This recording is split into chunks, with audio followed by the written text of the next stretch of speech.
Hi guys, welcome back to my channel. Today I want to talk about the essential first steps that every entrepreneur, my clients, should know before starting their fashion business.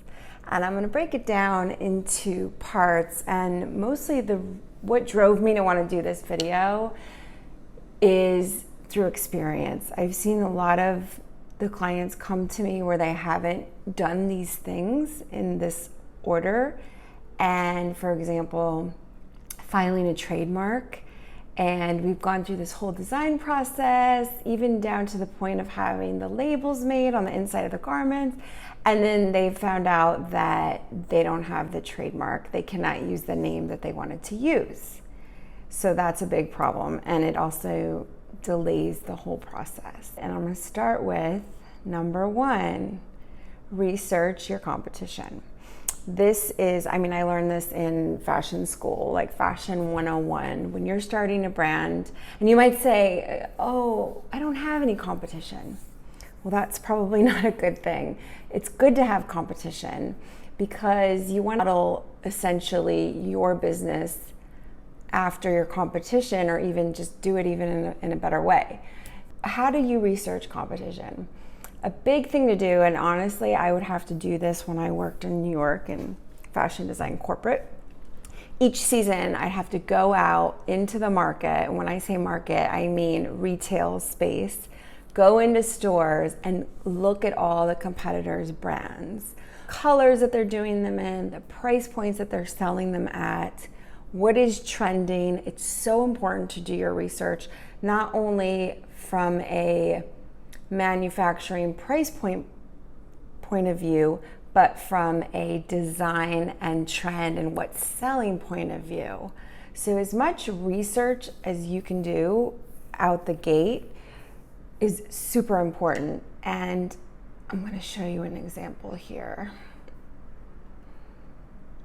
Usually, as you're researching your competition, you're going to want to come up with your customer profile. Why? Because you want to know, who is this person, this lady, man, that's going to be buying your product. Because if you study them and you understand their purchasing power, where they live, their demographic, what they buy, their annual income, things like this, it'll really help you design and build your brand around that. Presentation that I did for a client, her customer was a millennial woman. Okay, and when we go into slide 2, here is an identity via logos and branding. This is basically to show the contrast. This is the type of branding that they would use for baby boomers. This is what millennials expect. Okay, so depending on who your market is, if your product is more for a baby boomer, you do this kind of marketing or a modern version of it. And then this is what millennials expect with their marketing. Here's some examples. They're more focused on acquiring experiences than material goods. They use social media, how they are in business, how does she work? And this really goes into the demographic, let's say of this activewear woman. She works in the office, she does video chat, she hits the gym, she does happy hour. So it's really important to understand your customer's lifestyle so that you can design into it. Family values, things like that. Connected to work, friends, and family. It's a nice example of her. She Snapchats, she uses childcare, things like that. Where does she travel? She puts a millennial, for example, will spend more money on traveling than they would on like a fancy, flashy car. And this is like a good key to know, that she would pay more for her healthy lifestyle apparel because she really cares about it. Okay, whereas maybe a baby boomer wouldn't spend as much on it, let's say. perfect generation for. So you see, this will really help you understand your customer. Once you've done your customer profile, you might start to realize, oh, you know what? That design that I thought might not work for this person. For example, you're doing a legging and you discover that your customer is a busy on-the-go woman. She's the kind of woman that would wear her legging to go get groceries. So you might say to yourself, you know what? It's important that the leggings that I design have pockets so she could have her phone in it. Let's say your customer, you know for sure she's a mom, a working mom, then you might want to put features on your designs that would really make her lifestyle easier. So those are just some of the reasons, the kind of mentality behind, why you should create a customer profile and really know who you're selling your product to. And that it's not just you, it's not really a personal thing. At the end of the day, you want your product to sell. You really want to design and manufacture into that customer demographic.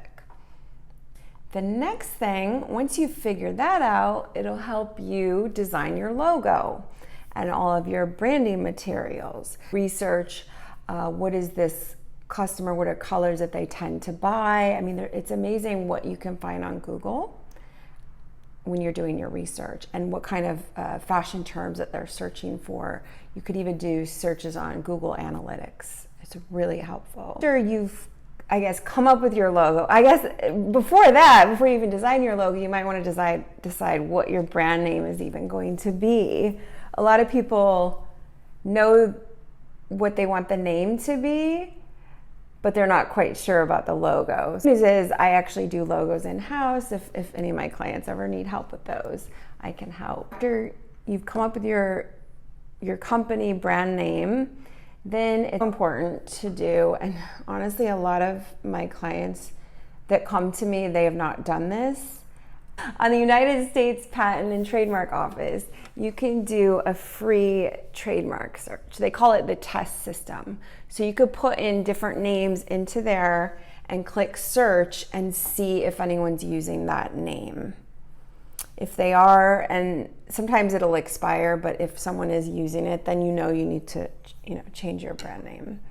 And you can also have a different brand name than a company name. So you could have a company name like, let's say you have a business partner and you want it to be your names. It could be something like Smith and Co. Holdings, and then let's say your fashion brand name is going to be something like Cassie and Britt. If you know you're going to do multiple brands, it's probably almost better to have a company name and then have your brands under that. Trademark search, and you see that it is available. You could either get an attorney at that point, and I work with a few that could do the paperwork for you, file your trademark, or you could, through this website, do it yourself for the DIY types. Okay, next is get a patent, or at least get a patent pending going on a product that just doesn't exist out there in the industry. I've had clients think that it doesn't exist, not been able to find it online, and then after having their attorneys do a patent search, they find that someone has a patent on it, but they haven't made a product yet. So that's interesting. So definitely run a patent search if you feel like your product is unique and it's not out there, because sometimes it might already have a patent on it. The people just didn't actually have the product made, which means that you cannot do it. I had that happen with one client. Definitely do the patent pending, and if you're worried about international knockoffs or copies of your product, then it's good to get an international patent on your product. Oh, real quick on that, I get a lot of clients that are, because I produce a lot in Asia as well as the US, they're worried that, oh my gosh, China is going to, they'll knock off my product, they'll copy it. I have very exclusive agreements with my factories and they have this with all their clients, they do huge big brands, that they will not copy or share your product with anyone else. You really have to worry about that, I would say, is once you've gone to market and you're selling online and someone sees it, then they could obviously copy it. I mean, that's the industry. That's when it's important to have the patent, and then obviously you have to have the money to enforce the patent. But typically, if you have a symbol on your logo, it will deter people from copying it, hopefully. Okay, so then after, let's say you've got your trademark solid, it's yours, you know, nobody's using it, get your logo designed. Then at that point, buy your URL, because that's where it gets tricky. I noticed a lot of them, they're just not available, or somebody has purchased it and they want you to pay them $20,000 to use the URL. What's great about that, really good advice, is let's say your URL is taken. What a lot of people will do to it is they'll add the name with clothing or shop. My advice on when you buy a URL is try to make it as easy as possible. And a lot of times these exotic names that are spelled differently than what you would think makes it difficult for your customer to find you, and they might spell it wrong. A bit of advice there. And then once you've purchased your URL, don't leave it where it brings them to some GoDaddy coming soon. It just doesn't look good. It looks like it's not being worked on. And I build a lot of Shopify websites as well for my clients. I'll put a landing page there with the company logo, and it'll have a spot and it'll say, give your email coming soon notifications. And then that way it looks branded. The person that lands upon your site knows it's coming, and it just looks, it's more polished and definitely the way to go. So you've got your website set up, landing page, then you want to get all your social media set up. And people might say, oh, no, I want to wait, I don't have product there. No, don't wait. At least set up your Instagram, get your handle, because again, it's really hard, and I've tried finding ones, and it's like everything is taken. So if you can lock down something that's similar to your URL, like the brand name with shop after it, or clothing, or something that talks about what your brand is, if just the brand name isn't available, definitely at least just sign that up. Sign up your free Gmail account and work with an IT person to get your website and everything set up. At least just have it sitting there. You don't even have to, you could put up a picture that says coming soon. This is really good advice. This is for the DIYers.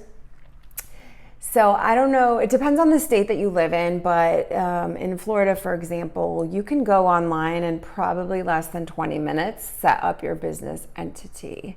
You might want to do a little bit of research on what type of business you want to set up, whether it's an LLC, a sole proprietorship, but definitely go on, set that up. At least go on and set up get your tax ID number. And why is that important?